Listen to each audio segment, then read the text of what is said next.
Hello students, welcome to core classes. BMTC 133 के regarding कुछ questions share कर रहे हैं।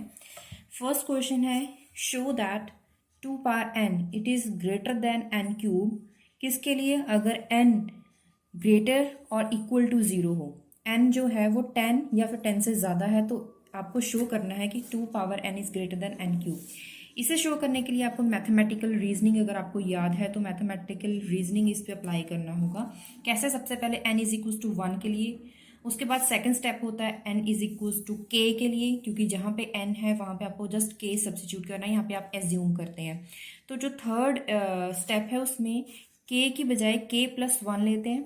तो जहाँ पे k है वहाँ पे आपको k प्लस 1 लिखना होगा। 2 पावर k है तो 2 power k plus 1 is greater then k plus 1 power 3। उसके बाद आपको इसको प्रूव करना है इसके इक्वल। तो it is left hand side, it is right hand side. तो क्या करा, अगर ये जो लेफ्ट हैंड साइड है इसको यूज करोगे, 2k प्लस 1 है तो इसको हम कैसे लिख सकते हैं? बेस अलग अलग कर दिए हैं। 2 पावर k, 2 पावर k अगर आपको याद है तो आपने क्या लिखा है? 2 power k is greater then k cube. तो वही आप यहाँ पे सब्स्टिट्यूट कर रहे हो, 2 पावर k की जगह लिख रहे हो k क्यूब। तो अब क्या होगा? It is greater than equal to, यहाँ पे 1 प्लस 1 बाय के क्यूब। ये जो आप यहाँ पे 2 की बजाय यहाँ पे जो 2 है, अगर 1 प्लस 1 बाय के इज इक्वल टू 1 लिखोगे तो यहाँ पे ऑलरेडी इसकी जो वैल्यू है वो 2 बन जाती है। इंटू के पावर 3। ये तभी होगा अगर के ग्रेटर देन इक्वल टू 10 है। तो ऐसे आपको मैथमेटिकल रीजनिंग का क्वेश्चन समझ में आना चाहिए कि कैसे यहाँ पे प्रूव करना है, कैसे आपको पता चलेगा कि यहाँ पे ये अप्लाई होगा। ये 3 स्टेप आपको याद रखने हैं कि k is equals to n is equals to 1, n is equals to k, और उसके बाद थर्ड स्टेप है k प्लस 1 आपको सब्स्टिट्यूट करके आपको लेफ्ट हैंड साइड के इक्वल प्रूव करना होता है। एक छोटा सा क्वेश्चन है, show that mod x y is mod x into mod y, तभी अगर एक्स और वाई दोनों ही रियल नंबर्स है। इसमें कोई प्रॉब्लम नहीं है, आपको जस्ट क्या करना है, अगर मॉड में है, आपको पता है कि इसका मॉड है तो इसका मतलब क्या है कि दोनों ही रियल नंबर्स हैं। तो रियल नंबर है तो इसका जो इसको सॉल्व करोगे आप, तभी यहाँ पे आपको रियल नंबर ही मिलेगा, इनका मल्टीप्लाई भी रियल नंबर मिलेगा। तो हम एक्स वाई को क्या लिख सकते हैं? Square root. ऐसा क्यों लिखा? ताकि हम इसको, क्योंकि प्रूव करने के लिए एक्स और वाई दोनों अलग अलग मॉड में हैं, तो यहाँ पे हमें एक्स और वाई जो इकट्ठे हैं मल्टीप्लाई में है, इसको हमें अलग अलग करना पड़ेगा वेरिएबल्स को। तो एक्स स्क्वायर वाई स्क्वायर लिखा, एक्स स्क्वायर वाई स्क्वायर, इनका रूट भी अलग अलग कर दिया। अगर x y is equal to x y square का रूट है तो एक्स स्क्वायर रूट भी मॉड एक्स हो सकता है, तो वाई स्क्वायर रूट भी मॉड वाई हो सकता है, जो हमने प्रूव कर दिया। Next question, nth term sequence की पता करनी है। इस सीक्वेंस में 1 -1 1 -1 1, मतलब कि कुछ इवन नंबर्स हैं, कुछ ऑड नंबर्स हैं।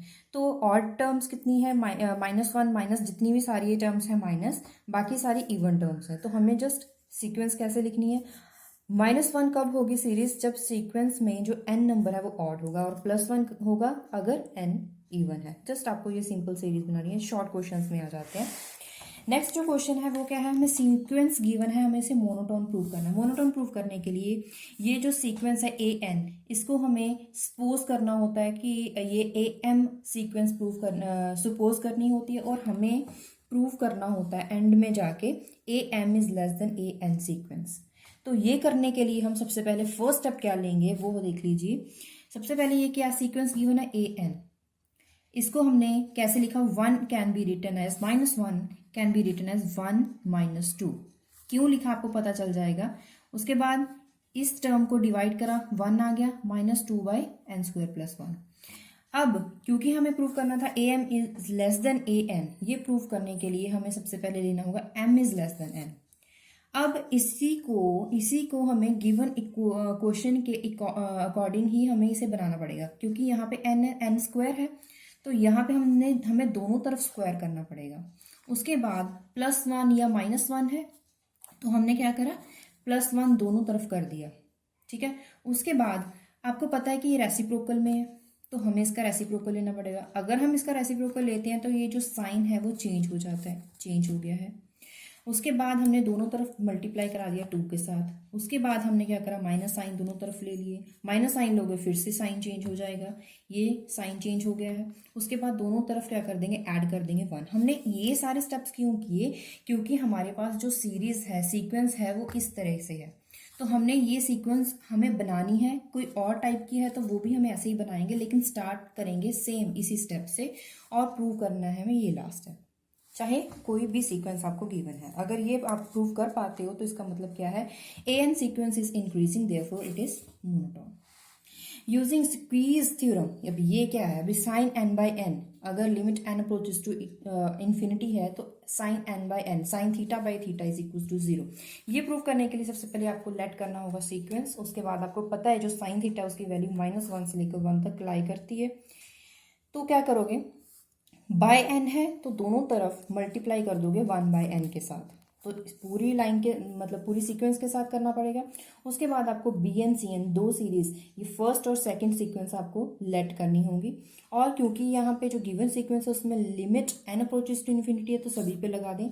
अगर limit n approaches to infinity तो यहाँ पे आपको इन्फिनिटी करके 1 बाय इन्फिनिटी वो भी 0 होगा, 1 बाय इन्फिनिटी वो भी 0 होगा। इसका मतलब क्या है कि आपने ये जो है अकॉर्डिंग टू स्क्वीज थ्योरम आपको ये प्रूव करना है, तभी ये जो आप यूज़ करोगे ये आप तभी इक्वल टू 0 के इक्वल प्रूव कर पाओगे।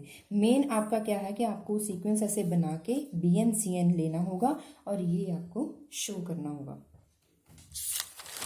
उसके बाद show that the sequence of partial sums of series whose nth term आपको गिवन है। तो गिवन सीरीज है n is equal to summation n is equal to infinity. तो nth टर्म क्या है, गिवन है आपको। अब इसको आप ओपन करके लिखोगे या डिवाइड कर लो आप, या फिर एज इट इज लिख सकते हो। तो सीरीज क्या होती है, sequence of partial sum. Partial क्या होगा, अगर आपके पास nth टर्म है तो it is equal to an1, n की जगह 2, a2, a3 and so on up to an तक। ये होगी आपकी पार्शियल सम्स की सीरीज। तो यही आपने यहाँ पे लिखी। 1 का मतलब क्या है, जहाँ पे n है वहां पे आपको 1 सब्स्टिट्यूट करना है इस सीरीज में।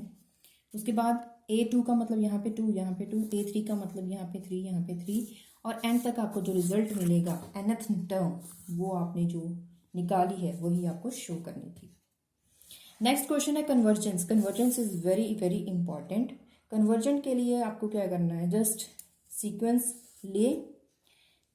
लेने के बाद अगर वो सीक्वेंस या फिर वो जो रिजल्ट आपके पास आता है अगर वो लेस देन 1 है तो सीरीज कन्वर्जेंट होती है। Next applying ratio test. Ratio test apply करके आपको कन्वर्जेंस शो करना है कि क्या वेदर इट इज कन्वर्जेंट और नॉट। तो वो करने के लिए रेशियो टेस्ट का मतलब क्या है, एक ए एन सीरीज आपको क्वेश्चन में गिवन होगी, ए एन प्लस आपको खुद से बनानी है और दोनों का रेशियो लेना है, a N plus 1 ratio A N, ठीक है।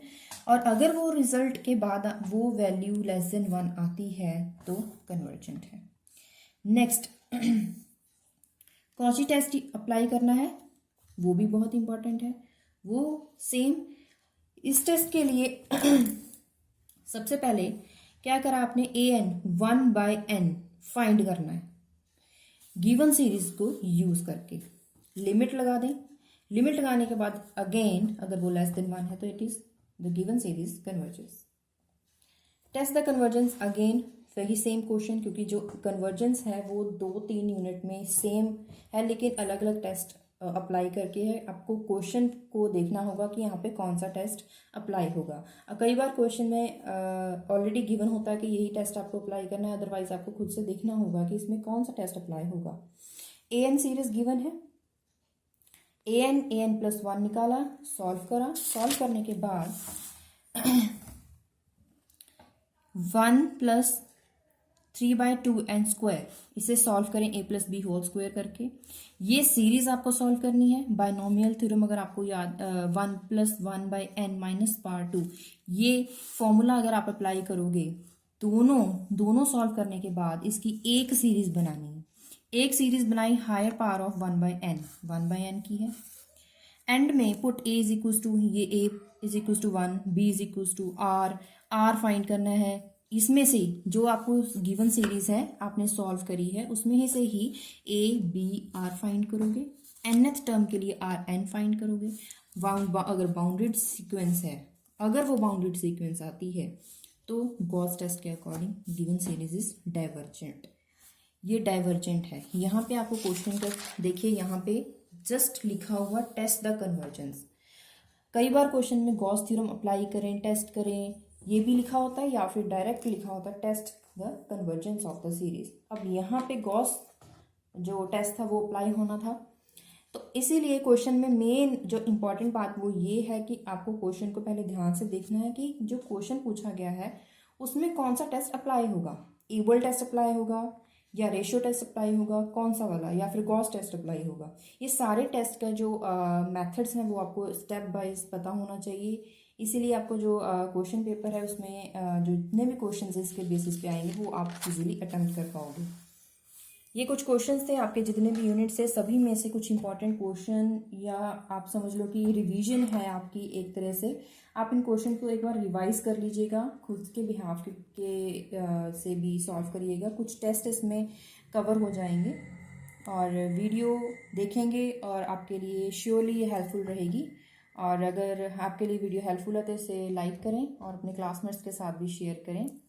और stay tuned with channel Core Classes. Thank you.